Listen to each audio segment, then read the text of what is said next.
मुअज़्ज़ज़ सामीन किराम, अजीज दोस्तों, अस्सलामु अलैकुम व रहमतुल्लाहि व बरकातुहू। दोस्तों, आज हम बात करने वाले हैं यजीद की मौत के बारे में कि करबला के बाद यजीद की मौत कैसे हुई, यजीद कैसे मरा, यजीद का अंजाम क्या हुआ, उसका खात्मा कैसे हुआ था और उसे किसने मारा था।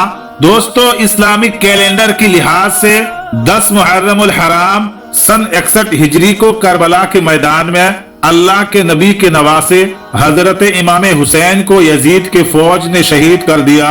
दोस्तों, जानकारी के लिए बता दूं कि यजीद बनु उमैया खिलाफत का दूसरा खलीफा था। यजीद फासिक, झूठे और मक्कार था। जब वो खिलाफत की गद्दी पर बैठा तो उसने न सिर्फ नबी की नबूवत का इनकार किया बल्कि खुदा की खुदाई तक झुटला दिया।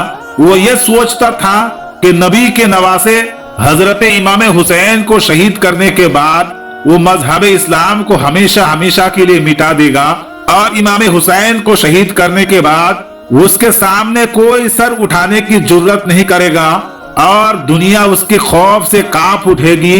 लेकिन दोस्तों, क्या कभी आपने सोचा है कि करबला के वाकया और हजरत इमाम हुसैन के शहादत के बाद यजीद का क्या हुआ?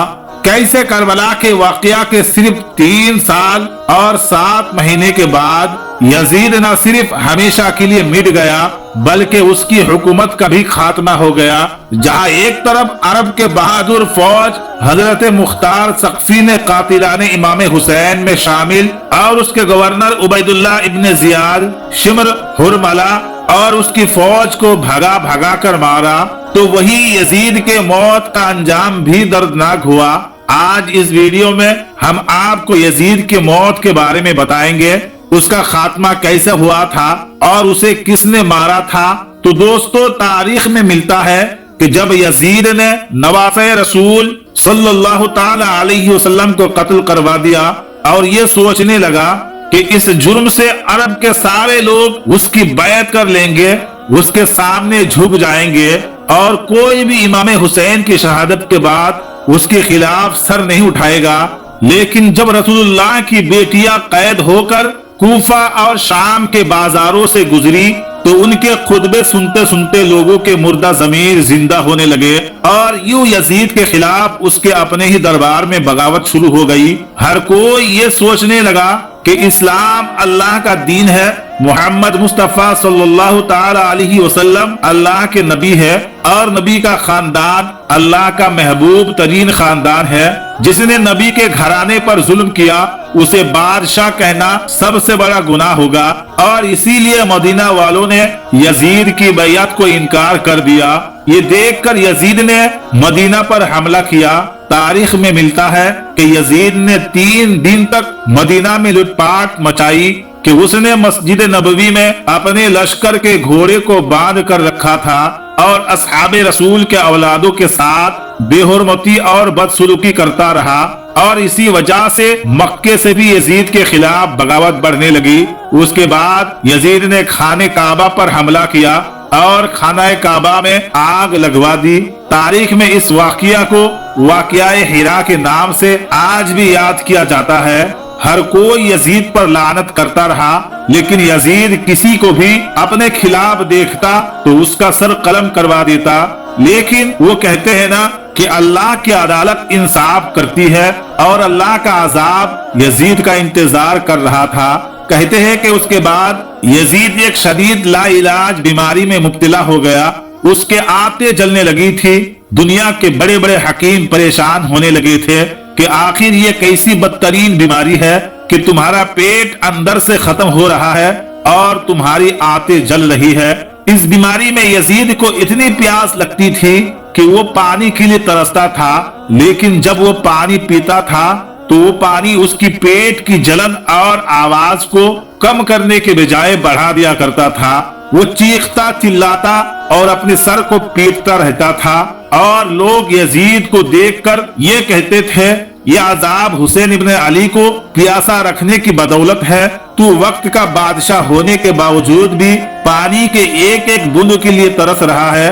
इतने में यजीद ने अपने बेटे माबिया को बुलाया और उससे कहा कि ये बीमारी मेरी जान लेकर छोड़ेगी मेरे बाद तुम इस हुकूमत के तख्त को संभालना।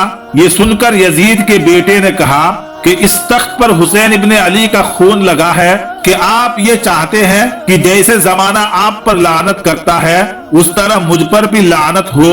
नवासे रसूल के खून में आलूदा है ये तख्त और मैं ऐसे तख्त ताज को ठोकर मारता हूँ। यजीद हैरत से देख रहा था। यजीद के महल के लोग अफसोस कर रहे थे।